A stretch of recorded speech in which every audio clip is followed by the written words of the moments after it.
I knew something was wrong the second I opened my eyes. The ceiling above me was smooth. Too smooth. Mine had a faint water stain shaped like Texas.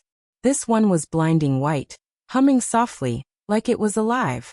Cold air hit my skin, sharp and sterile, and my stomach dropped before my brain caught up. I'm not home. I tried to move my hand. It shook like it didn't belong to me anymore. A machine beeped nearby. That's when the fear landed. Heavy and undeniable. I'm in a hospital, I thought. Why the hell am I in a hospital? A woman in blue scrubs leaned into my view. Calm. Trained. Too calm for good news. Mrs. Caldwell, she said gently. Can you hear me? I nodded, even though my neck felt stiff, like it had slept wrong for days. You were brought in late last night, she continued. You lost consciousness. Severe reaction to a combination of sedatives. Sedatives. The word echoed louder than the beeping machine. Images flickered through my head. My kitchen, dim lighting, the smell of vanilla from the candle I'd lit. And Emily, my daughter-in-law, standing by the counter with that polite smile she always wore around me. Tight. Controlled. Never warm. You haven't been sleeping, she'd said. Drink this before bed. It'll help. She handed me the mug like it was kindness itself. I remembered the taste. Honey trying to hide something bitter. I didn't question it. I was tired. Too tired to argue. Too tired to doubt. Then nothing. The nurse adjusted my four. Her voice lowered. Your lab results showed multiple substances. Some shouldn't ever be mixed. My chest tightened. Was it dangerous? She paused just long enough to answer without lying. The doctor will explain. That pause scared me more than the words. I wanted to defend Emily immediately. I always did. She was sharp sometimes, impatient, sure, but not cruel. She was my son's wife. The mother of my granddaughter. Families hurt each other through carelessness all the time. That's what I told myself. I held on to that thought like it could save me. Then the doctor walked in. Middle-aged. Tired eyes. The kind of man who carried bad news for a living. Mrs. Caldwell, he said, folding his hands. The interaction between these substances could have been fatal. Fatal. My heart slammed against my ribs. Protocol requires us to notify authorities when there's a possibility of intentional or negligent poisoning. Poisoning. I shook my head immediately. No. That's a mistake. She didn't. But the room didn't care about my denial. Try to rest, he said softly. The police will need a statement. When he left, the silence felt heavier than the truth itself. And then the door opened again. Mom. It was my son Ryan. His eyes were red. His shoulders slumped like he'd aged 10 years overnight. What happened? He asked. I opened my mouth. Nothing came out. Because I knew, the moment I spoke, something in our family would crack. And if I stayed silent, something in me already had. I finally whispered his wife's name. And in that moment, I knew sleep wasn't coming anytime soon. Because by morning, the questions wouldn't just come from the police. They'd come from my own son. I didn't sleep. My body was exhausted. But my mind kept circling one thought I refused to touch. What if this wasn't an accident? Every time it surfaced, I shoved it away. I told myself I was confused. Still recovering. Still weak. Morning came loud. Carts rolling, voices echoing, shoes squeaking down the hallway. A nurse checked my vitals and avoided my eyes just a little too carefully. The detective will be here soon, she said. Detective? I wanted to call Ryan. I wanted to call Emily too, just to hear her voice, to measure it. But my hands shook too badly. When the detective arrived, he wasn't what I expected. No intomedaschin. No harstone. Just a man in his 50s with kind eyes and a notebook already open. I'm Detective Harris, he said quietly. I just need to understand what happened. So I told him. About the mug. The smell. The way Emily handed it to me without explaining what was in it. About my sleep problems. About trusting her. I softened every edge. Old habits die hard. Did she tell you what was in the drink? He asked. No. Do you take sedatives on your own? Yes, but never mixed. I'm careful. I hesitated. I was a nurse for 30 years. That made him pause. Do you believe your daughter-in-law intended to harm you? The question landed like a punch. She's family, I whispered. I don't know. He studied me for a moment, then closed his notebook. Your toxicology report shows 3 substances, he said carefully. 1 prescribed. 2 not. 1 in a concentration that. He stopped. It couldn't have been accidental. My breath caught. You're saying she. I'm saying someone measured the doses, he replied. Measured them. Measured. Not guessed. Not mistaken. When Ryan came back later, he didn't sit right away. They found pills in our bathroom, he said quietly. Not prescribed to either of us. Something inside me went cold and still. I squeezed his hand. And for the first time, I allowed myself to think the thought I'd been running from since I woke up. Maybe this wasn't a mistake at all. Because the deeper the police looked, the more they uncovered things she'd been hiding for years. The detective came back that afternoon, just like he said he would. This time, he didn't sit right away. He stood near the window looking at the light, the machines, the 4 in my arm, like he was deciding how much truth I could handle without breaking. Mrs. Caldwell, he said gently, I need to go over a timeline. Take your time. I folded my hands in my lap. They looked thinner than I remembered. Older. Like they belonged to someone who'd already been slowly disappearing. He started simple. What time did Emily arrive? What did she say? Did she mix the drink in front of me? No. Iam Shuarat. She brought it already made. He wrote that down. Then the questions changed. Has she ever given you medication before? Yes. Did she explain what they were? No. I didn't ask. That silence stretched longer than any accusation. Has she ever pressured you to take something you weren't comfortable with? I stared at the blanket. Pressured. Such a small word for so many moments. Yes, I said finally. But I told myself she was helping. He nodded, like he'd heard that sentence too many times. Has she handled your documents? Medical? Financial? Yes. When Ryan was busy. Did you give her permission? I hesitated. That hesitation said everything. Mrs. Caldwell, he asked softly. Did you ever feel unsafe around her? The answer came faster than I expected. No. Then I paused. But I often felt small. He looked at me then. Really looked. Sometimes harm doesn't begin with fear, he said. Sometimes it begins with erasing someone inch by inch. That hit harder than the poisoning ever did. When Ryan came back later, he looked wrecked. They found empty blister packs, he said. In the kitchen drawer. Strong stuff she never told me she had. I didn't react. I couldn't. Something in me had already settled into a quiet knowing. I don't want to tear your family apart, I said. He swallowed. Something's already broken, Mom. I just didn't see it. That night, when he left to talk to her, I sat alone with the machines humming beside me and realized something terrifying. I wasn't afraid of what the police would find. I was afraid of how much I'd ignored. And the next morning, I went home and realized my house had been changed while I was gone. They discharged me the next morning. Ryan wanted to drive me, but I insisted on a cab. I needed the quiet. One last stretch of silence before stepping back into a life that suddenly felt unsafe. When I stood on my porch, something felt off immediately. The doormat was crooked. I always kept it straight. Inside, the air felt colder. My slippers were moved. The blanket on the couch folded wrong. Small things, but they all whispered the same truth. Someone had lived here their way while I was gone. In the bedroom, my nightstand drawer was open. I never leave it open. My medications were rearranged. One bottle was missing. I stood there very still, listening to the house like it might explain itself. Memories surfaced fast now. Emily telling me my dosage was too strong. Emily taking my insurance papers to organize them. Emily telling Ryan I was forgetful when I disagreed with her. I made tea, hands shaking. The mug stared back at me like an accusation. Then the front door opened. Grandma. It was Sophie, my granddaughter. She hugged me hard, like she'd been holding her breath. I heard them arguing, she whispered. Dad asked Mom why she didn't call the ambulance right away. She said you exaggerate things. That did it. Not the police. Not the pills. That sentence. After Sophie left, I walked through every room slowly. Not as a guest.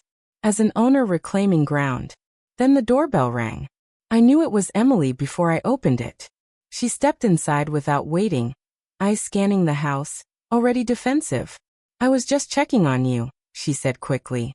This whole thing is being blown out of proportion. Stop, I said. She froze. I had never interrupted her before. You opened my mail, I continued. You moved my medications. One is missing.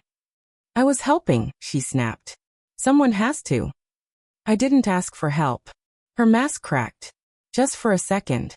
Ryan will never take your side, she said coldly. I met her eyes. He already has. She left angry, furious. And when the door slammed, the house finally felt quiet.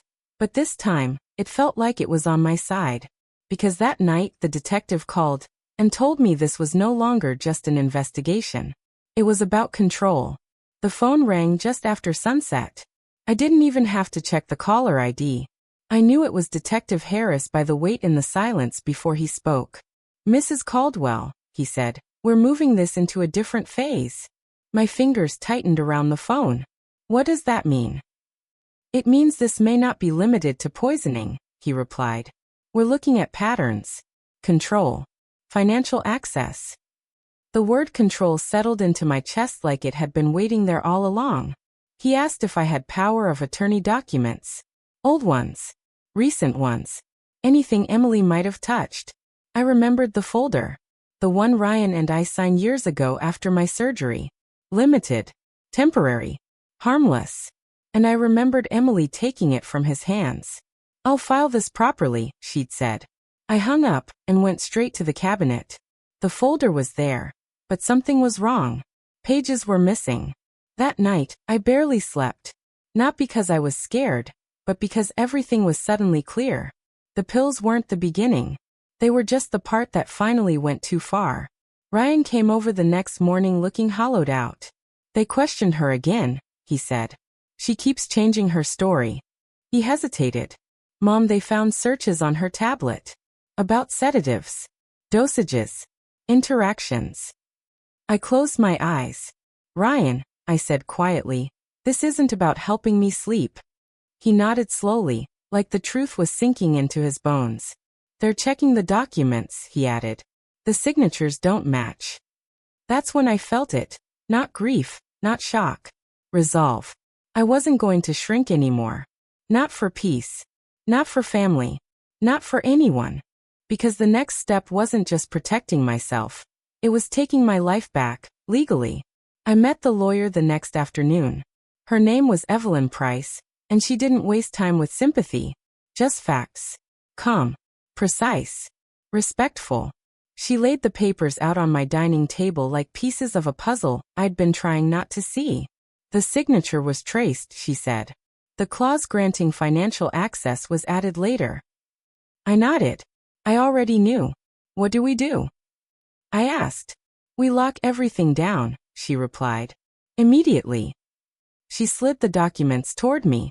Revocation of all prior power of attorney. A new medical directive. A living trust. With me in full control. And your granddaughter? She asked. Sophie gets everything. I said without hesitation. Evelyn smiled. Then we'll make it unbreakable. When I signed those papers, my hand didn't shake. For the first time in years, my name felt solid again. That evening, Ryan came by. They took her in for questioning, he said quietly. She's furious. Says you're punishing her. I almost laughed. I'm protecting myself, I said. He looked at me, really looked, and nodded. I should have listened sooner. Later that night, I saw Emily across the street, half hidden behind a tree, watching my house. Not crying. Watching. When our eyes met, she turned and walked away fast. And that's when I understood something chilling. She never expected me to wake up. She never expected resistance. She never expected me to stop being quiet. Because the investigation wasn't over. And the truth she'd buried for years was about to come out. The call came early the next morning. Too early. Detective Harris didn't bother easing into it this time. His voice was calm, but there was steel underneath. She lawyered up, he said. But it didn't help. I sat at the kitchen table, hands wrapped around a mug. I still hadn't finished trusting. What changed? I asked. She contradicted herself. Again, he replied. This time on record. Apparently, Emily told them she'd never touched my medications. Then 20 minutes later, admitted she reorganized them for safety. Then claimed she didn't remember doing it at all. People lie best when they think they're smarter than everyone else. She also can't explain why the sedatives were measured so precisely, Harris added. Or why the purchase receipts are linked to her email. I closed my eyes. Measured. Again. By noon, Ryan showed up unannounced. He looked different now. Straighter. Quieter. Like someone who finally accepted the truth instead of wrestling it. She's blaming you, he said. Says you planned this. Says you're trying to take Sophie away from her. That's easier than accountability, I said. He nodded. She asked me to choose. My heart clenched. And I chose reality. That night Emily called me. I let it go to voicemail. Her voice shook, not with fear, but rage dressed up as tears. You've always hated me, she said. You wanted control. You wanted Ryan all to yourself. I deleted it. Because the truth was simple. I didn't want control. I wanted peace. And she couldn't survive without control. Because the next day, the police told me something that made everything finally make sense. Detective Harris came in person this time. That alone told me this wasn't small anymore. He sat across from me at my dining table. The same table where I'd signed my freedom back into existence. We found something, he said. I waited. A timeline, he continued. She started researching medication interactions months ago. Not days. Not weeks. My stomach dropped. Months. Yes. Around the time you moved back in with them temporarily after your fall. I remembered that time clearly. How Emily insisted on handling everything. Meals. Pills. Appointments. How bad is it? I asked. He didn't soften it. She was building a narrative. That you were forgetful. Unstable. Confused. She planted it slowly. I thought of every time I doubted myself. Every time I stayed quiet to keep the peace. She needed you dependent, Harris said. And compliant. Ryan arrived while Harris was still there. When he heard, his face collapsed into his hands. She was preparing to erase you, he whispered. No, ikurakta shufli. She tried. Harris stood. We're recommending charges. After he left, Ryan hugged me the way he did when he was a child, tight, wordless. I'm sorry, he said. For all the times I didn't listen. I held him and felt something shift. Not forgiveness. Closure. That evening, I locked my doors, turned off the lights, and sat in silence. Not fearfully but firmly. She had tried to make me disappear. Instead, she taught me how to stand. Because the final confrontation wasn't with the police. It was with the woman who thought I'd never fight back. I didn't expect to see Emily again. Not after the lawyers. Not after the investigation. Not after Ryan told her she was no longer welcome in my home. But control doesn't let go quietly. She showed up 3 days later. No warning. No call. Just a sharp knock on my front door, fast and demanding, like she still believed she belonged here. I opened it without hesitation. She looked different. Tired. Frayed. Like someone whose script had been ripped away mid-performance. We need to talk, she said. No. Iraplia calmly. You want to talk? That stopped her. She stepped inside anyway, eyes darting around the house like she was taking inventory. One last habit she couldn't shake.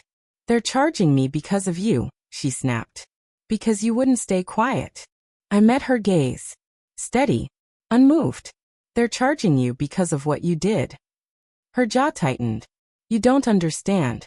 I was trying to protect my family. No, I said. You were trying to control it. That's when it happened. She laughed. Not nervously. Not accidentally. Cold. You were getting in the way, she said. You made everything complicated. Ryan listened to you. Sophie loved you. You weren't supposed to outlast me. There it was. The truth she never meant to say out loud. I didn't raise my voice. I didn't step back. I outlasted you because I didn't try to erase anyone, I said. I lived. Her face went pale. I'm calling my lawyer, she muttered. I already called the police, I replied. She left without another word. And for the first time I didn't feel shaken. I felt finished. Because the end of her control wasn't loud. It was final. The charges moved forward faster than I expected. Intentional poisoning. Document tampering. Elder abuse.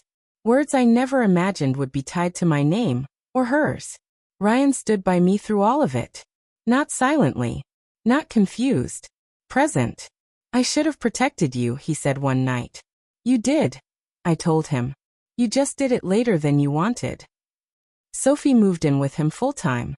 She started calling more, visiting more, laughing again. The house slowly softened. Not back to what it was, but into something better, safer. One evening, weeks later, I sat on the porch watching the sun dip behind the trees. The same street, the same houses. But I wasn't the same woman. I had learned something most people learn too late. Silence doesn't keep peace. It only protects the person causing harm. I had mistaken endurance for strength. Strength, it turns out, sounds like this. No. Stop. This is mine. You don't get to decide who I become. Emily wanted me small, quiet, dependent. Instead, I became undeniable. And that's the part she never planned for. I didn't wake up in that hospital to disappear. I woke up to finally be heard. If you like this story, please like and subscribe and comment.